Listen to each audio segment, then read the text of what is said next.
I'm sure you guys noticed that lately in the market, we've been experiencing a very high level of volatility. Today, the Dow Jones is down 1.56%, S&P 500 1.51%, and the Nasdaq 1.6%. At the same time, the VIX, which is a measure of volatility and fear in the market, is up almost 9% just today, and the past month, it's up 22%. And there's two primary causes of this fear, uncertainty, and volatility in the market. The first one is the Fed, because they're going to be speeding up their bond tapering process, as well as increasing interest rates multiple times in 2022. And the second piece of news, which is more pressing at the moment, is about the Omicron variant. Omicron is going to take over this winter, and Fauci says Americans should brace for a tough few weeks to months. So definitely not positive news, and investors are currently pricing this into the market, and that's why we see a bunch of wild swings as new developments come in and a lot of red days. But in this video, I want to focus on what ETFs perform better in volatile and bear markets. So if you're on the hunt for safety and you want to add a bit more stability to your overall portfolio, these are some great options you have. So I hope you guys enjoyed the video. If you do, as always, you know what to do. Leave a like, subscribe to the channel, helps me out a lot with the YouTube algorithm, and I greatly appreciate it. Okay, so the first thing you have to understand is the concept of beta. And really quick, beta is a measure of a stock's volatility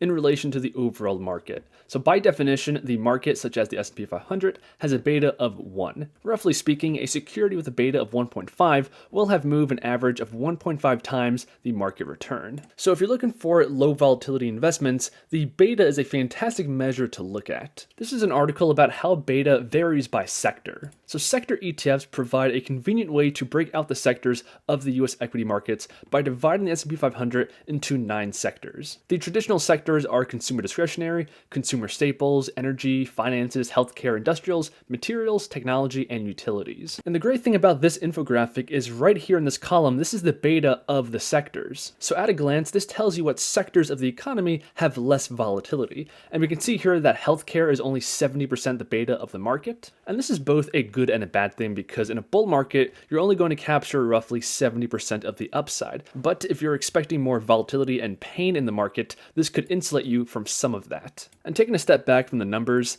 this makes a lot of sense because healthcare is an essential service. No matter what's happening in the economy, people are going to require healthcare services. So over time, that consistent and growing demand, usually along with population growth, tends to have less volatility. And using this same logic, the next sector we have here are consumer staples. A few examples of companies in this sector are Procter & Gamble, Pepsi, Coca-Cola, Walmart, Costco. And if we take an isolated look at Costco, this company is on fire, and even during the pandemic, the stock price hardly budged because they sell essential items that people need regardless of what's happening in the economy. Not to mention, when everybody was buying toilet paper in the beginning of the pandemic, Costco benefited from that. And coming back to the table here, that's why the beta is only 59% that of the overall economy.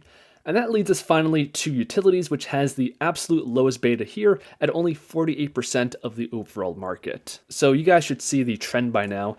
And when it comes to utilities in specific, these are the absolute best in terms of low volatility because they're state regulated and their products like water and electricity are directly pumped into your house every single day. So the demand is very consistent. So these represent great sectors if you want to add a bit more exposure to them in your portfolio to mute a little bit of the market volatility. The next category here are dividend-focused ETFs, and this includes both dividend growth like VIG and high dividend like VYM. And there's tons of data and reasons why dividend and just general income investing is a pretty solid strategy in any market. And to stay on the topic of beta, when it comes to dividend growth and dividend paying companies, they both have a beta below that of the market. On top of that, the dividends themselves act as a great base level of return in a portfolio. So here we have the returns of the S&P 500 split by price appreciation and dividends by decade. And during times of bull markets like the 90s and the 2010s, the price appreciation was the vast majority of the returns.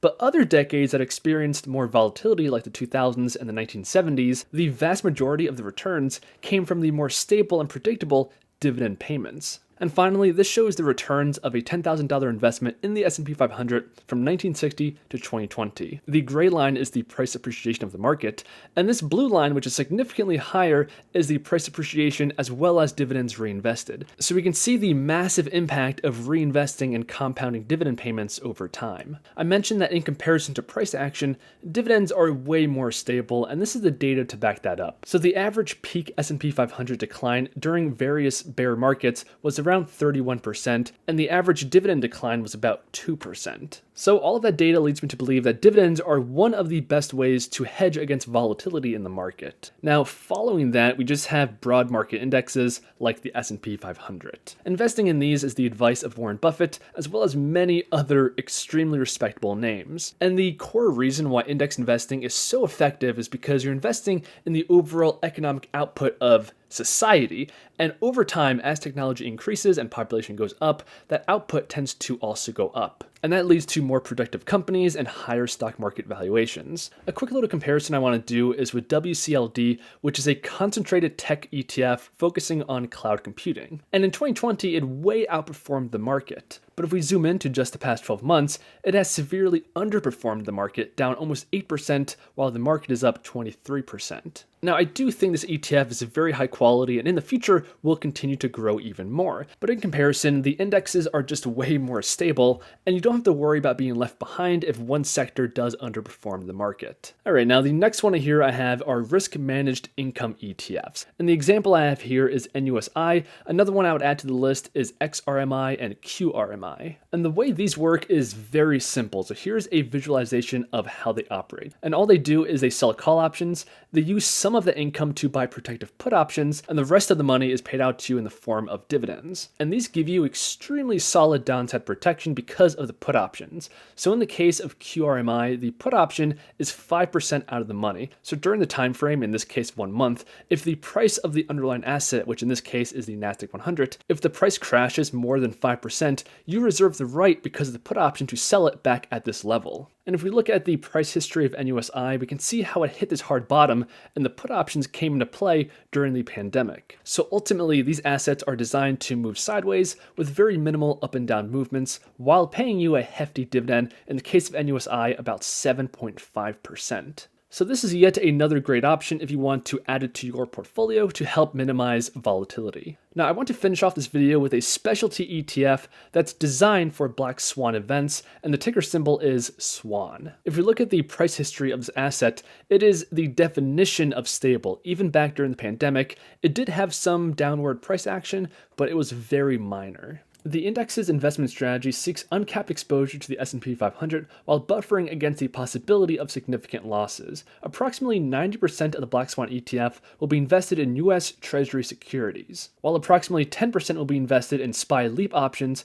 in the form of in-the-money calls. And that's how this ETF operates. The vast majority of it is in very secure U.S. Treasury notes, but the thing that's special here is that 10% of it is in these long-term SPY leap options, and this is what's going to give you exposure to some of the upside in the market long term. And that's why if we compare the Black Swan ETF versus BND, a total bond market ETF, the performance here is quite noticeably better. But there you have it, guys. These are my top ETFs to add to your portfolio if you want to manage volatility. We have low beta sectors, we have dividend investments, we have indexes, risk managed. If you guys are still watching and enjoyed the video, I appreciate a like, subscribe to the channel, helps me out a lot and it's greatly appreciated.